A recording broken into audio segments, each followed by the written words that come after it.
Assalamualaikum warahmatullahi wabarakatuh teman-teman. Perkenalkan, nama saya Juliana Fajar Firdaus, anggota dari kelompok 11 yang akan memulai jalannya presentasi pada kesempatan kali ini.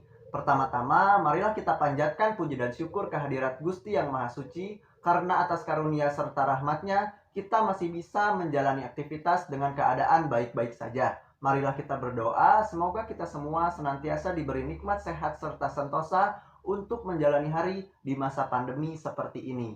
Amin. Tidak lupa, saya ingin berterima kasih kepada Bapak Adi Rustandi MPD selaku dosen pengampu problematika pembelajaran bahasa dan sastra Indonesia atas dedikasinya membimbing serta memonitor dari pertemuan pertama sampai sekarang. Dalam video kali ini, kelompok 11 akan membahas materi mengenai kesalahan berbahasa di masyarakat. Sebelum masuk ke pemaparan materi, izinkan saya untuk memperkenalkan anggota-anggota dari kelompok 11. Yang pertama ada Rahayu Aprilia Erma dengan NPM 1950321. Lalu ada saya, Juliana Fajar Firdaus dengan NPM 1950325.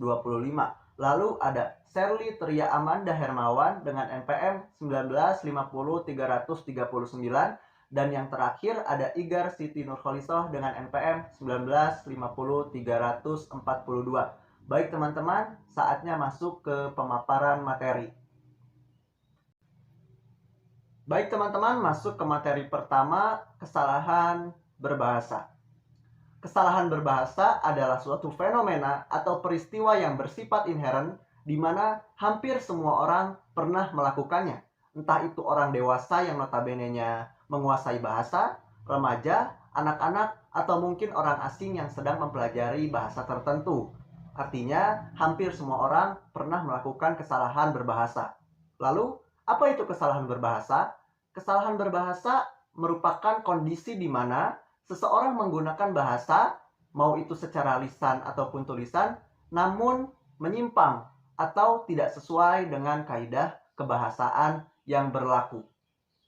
Dalam bukunya yang mempelajari atau membahas mengenai kesalahan umum ketika mempelajari bahasa, George mengutarakan bahwasanya kesalahan berbahasa adalah pemakaian bentuk-bentuk tuturan yang tidak diinginkan, khususnya suatu bentuk tuturan yang tidak diinginkan oleh penyusun program dan guru pengajaran bahasa. Baik teman-teman, sekarang masuk ke jenis kesalahan berbahasa yang masih sering sekali kita jumpai di masyarakat, atau mungkin kita sendiri pun masih sering melakukannya. Yang pertama ada hiperkorek. Apa itu hiperkorek? Hiperkorek adalah kesalahan berbahasa karena membetulkan bentuk yang sudah benar sehingga ujung-ujungnya menjadi salah. Contohnya utang. Utang senantiasa dirubah menjadi hutang. Padahal kata yang baku, kata yang benar adalah utang tanpa H di awal kata. Yang kedua, pihak. Pihak sering diubah menjadi pihak. Padahal kata yang baku atau kata yang benarnya adalah pihak menggunakan huruf P. Contoh yang lain ada kata bernapas, namun sering diubah menjadi bernafas. Padahal kata yang benarnya adalah bernapas menggunakan P bukan huruf F atau bernafas. Contoh lain berpikir yang sering diubah menjadi berpikir menggunakan huruf F. Padahal yang betul itu berpikir menggunakan huruf P. Lalu yang kedua ada pleonasme. Pleonasme adalah kesalahan berbahasa karena kelebihan dalam pemakaian kata yang sebenarnya tidak diperlukan. Jadi, pleonasme bisa disebut juga sebagai pemborosan kata. Contohnya, zaman dahulu kala yang sebenarnya itu tidak efektif atau boros. Lalu contoh yang lain, para ibu-ibu itu pun boros karena para di sini bentuknya jamak, ibu-ibu pun jamak. Jadi sebenarnya para ibu-ibu di sini merupakan pleonasme atau pemborosan. Selain itu, pleonasme juga ada contoh lain, misalnya maju ke depan.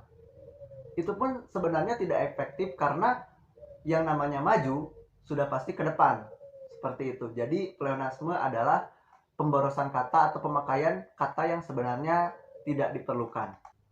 Yang selanjutnya ada kontaminasi. Kontaminasi adalah kerancuan. Kerancuan di sini adalah susunan unsur bahasa yang tidak tepat seperti morfem dan kata yang pada akhirnya menyebabkan ambigu atau makna yang tidak jelas sehingga bisa menimbulkan multitafsir.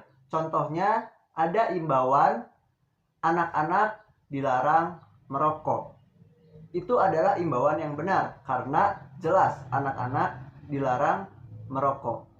Namun ada juga imbauan anak-anak dilarang tidak boleh merokok. Yang ini merupakan kontaminasi karena ada kerancuan di situ, sehingga bisa menimbulkan ambigu serta multitafsir. Lalu selanjutnya ada perombakan bentuk pasif. Perombakan bentuk pasif dibagi menjadi 3, teman-teman. Yang pertama, pemakaian awalan di untuk bentuk pasif yang seharusnya tidak berawalan di. Contohnya, buku itu dibaca oleh saya. Itu tidak baku. Sedangkan yang bakunya, buku itu saya baca. Lalu, penghilangan awalan di untuk bentuk pasif yang seharusnya menggunakan awalan di. Contohnya, buku itu dibaca oleh mereka, itu yang baku, sedangkan yang tidak bakunya buku itu mereka baca. Lalu yang ketiga, penyisipan kata di antara dua kata dari sebuah frase terikat. Contohnya, masalah itu kami sudah bahas kemarin, itu yang tidak baku, sedangkan yang bakunya, masalah itu sudah kami bahas kemarin. Selanjutnya ada pemakaian atau penghilangan kata tugas. Untuk yang satu ini dibagi menjadi 3. Yang pertama, ketidaktepatan kata tugas yang digunakan. Contohnya, hasil daripada penelitian itu sangat memuaskan. Itu tidak tepat ya. Yang betul atau yang tepat seharusnya hasil penelitian itu sangat memuaskan. Lalu yang kedua, pemakaian kata tugas yang tidak diperlukan. Contohnya, kepada mahasiswa yang terlambat tidak diizinkan mengikuti kuliah. Itu tidak tepat atau tidak baku. Sedangkan yang bakunya atau yang tepatnya, mahasiswa yang terlambat tidak diizinkan mengikuti kuliah. Lalu yang terakhir, penghilangan kata tugas yang diperlukan. Contohnya, dia bekerja sesuai peraturan yang berlaku. Itu tidak baku atau tidak tepat. Yang tepatnya adalah dia bekerja sesuai dengan peraturan yang berlaku. Lalu selanjutnya ada pengaruh bahasa daerah. Pengaruh bahasa daerah bisa menyebabkan kesalahan berbahasa. Pengaruh dalam pembentukan kata yaitu pemakaian awalan ke yang seharusnya awalan ter dan penghilangan imbuhan. Contohnya ketabrak, kepukul, itu tidak baku, sedangkan yang betulnya tertabrak dan terpukul. Contoh lain, hasil penelitiannya beda dengan hasil penelitian saya. Itu tidak baku, sedangkan yang bakunya hasil penelitiannya berbeda dengan hasil penelitian saya. Pengaruh dalam susunan kalimat, penggunaan akhirannya. Contohnya, rumahnya Pak Ahmad sangat besar, itu tidak baku, sedangkan yang bakunya rumah Pak Ahmad sangat besar. Dan yang terakhir ada pengaruh bahasa asing. Pengaruh bahasa asing menimbulkan kesalahan dalam pemakaian kata tugas atau kata ganti penghubung, seperti yang mana, di mana, kepada siapa. Contohnya, baju yang mana baru saya beli telah sobek, itu tidak baku. Yang bakunya adalah baju yang baru saya beli telah sobek. Lalu ada contoh lain, Bandung di mana saya dilahirkan sekarang sangat panas, itu tidak baku. Yang bakunya adalah Bandung tempat saya dilahirkan sekarang sangat panas. Assalamualaikum warahmatullahi wabarakatuh. Nama saya Igar Siti Nurhaliso, NPM 195030442. Di sini saya akan melanjutkan pembahasan dari teman saya. Selanjutnya, kesalahan berbahasa di masyarakat. Jika kita tilik dengan seksama, ternyata banyak sekali kesalahan berbahasa yang terjadi di masyarakat. Ironi, kesalahan-kesalahan berbahasa ini seakan sudah dianggap lumrah dan wajar. Mungkin bisa lebih buruk lagi, masyarakat tidak tahu bahwa bahasa yang mereka gunakan sehari-hari terkadang salah atau keliru. Selanjutnya, contoh kesalahan berbahasa yang sering ditemukan di masyarakat. Penggunaan di seringkali ditemukan di sekitar kita. Penulisan di yang keliru, ada beberapa orang yang menulis keterangan tempat dengan di yang menyatu, lalu menulis kata kerja pasif dengan di yang dipisah. Misalnya kata di Bandung yang seharusnya di Bandung, diangkat yang seharusnya diangkat. Dalam bahasa Indonesia, bentuk di memiliki dua fungsi, yaitu sebagai kata depan atau sebagai imbuhan. Di sini ada penggunaan di menyatakan keterangan waktu. Menggunakan kata di untuk menyatakan waktu, kata di sebagai kata depan mempunyai peran semantis sebagai penanda tempat, bukan penanda waktu. Untuk penanda waktu sudah ada kata tersendiri yang mempunyai tugas tersebut, yaitu kata pada. Oleh karena itu, menggunakan di dan pada tidak ada saling dipertukarkan. Misalnya, di malam itu yang seharusnya pada malam itu. Selanjutnya, pemakaian kata bersinonim tidak tepat. Kadang kita berpikir bahwa kata yang bersinonim dapat saling menggantikan, misalnya kata jam dan pukul. Padahal kata jam dan pukul memiliki makna yang berbeda. Kata jam bermakna jangka waktu atau lama, sedangkan pukul menunjukkan saat waktu. Contoh perbedaan pemakaian kata jam dan pukul. Rapat akan dilaksanakan selama 3 jam. Contoh yang kedua, rapat akan dilaksanakan pukul 03.00 waktu Indonesia Barat. Terima kasih. Sekian dari saya. Wassalamualaikum warahmatullahi wabarakatuh. Assalamualaikum warahmatullahi wabarakatuh. Sebelumnya perkenalkan, nama saya Selitri Amanda Hermawan dengan NPM 1950300039. Di sini saya akan menjelaskan materi mengenai pemakaian kata yang keliru makna. Salah satu contoh yang sering terjadi adalah ada pada kata absen. Sering kita mendapat imbauan seperti, jangan lupa absen ya, dengan tujuan mengingatkan untuk mengisi daftar hadir. Jelas itu salah, karena kata absen sendiri memiliki arti tidak masuk. Selanjutnya ada perubahan bentuk akibat imbuhan yang tidak tepat.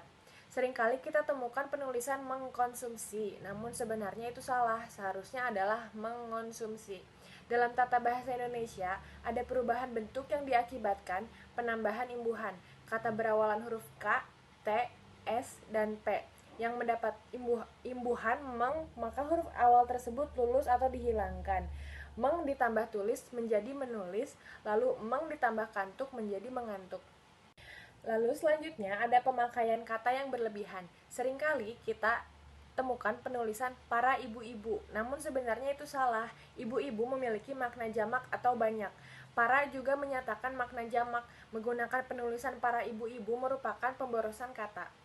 Lalu ada penulisan HUT RI. Menjelang hari ulang tahun kemerdekaan negara kita, pasti nanti akan berseliweran frasa ini, HUT RI ke-75. Pertanyaannya adalah yang mana RI ke-1, yang mana RI ke-2, dan yang mana RI ke-75.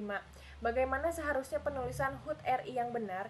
HUT ke-75 RI karena angka 75 itu menyatakan urutan ulang tahunnya, bukan urutan RI. Lalu di sini ada beberapa contoh. Yang pertama ada, maaf membuang sampah jangan di sini sebab bahunya masuk. Terdapat banyak kesalahan pada gambar ini tentunya. Karena kata membuang seharusnya membuang. Lalu kata di sini harusnya diganti menjadi di sini. Kemudian ada apotik Abila Farma. Terdapat kesalahan pada gambar ini tentunya. Karena yang benar adalah apotek bukan apotik.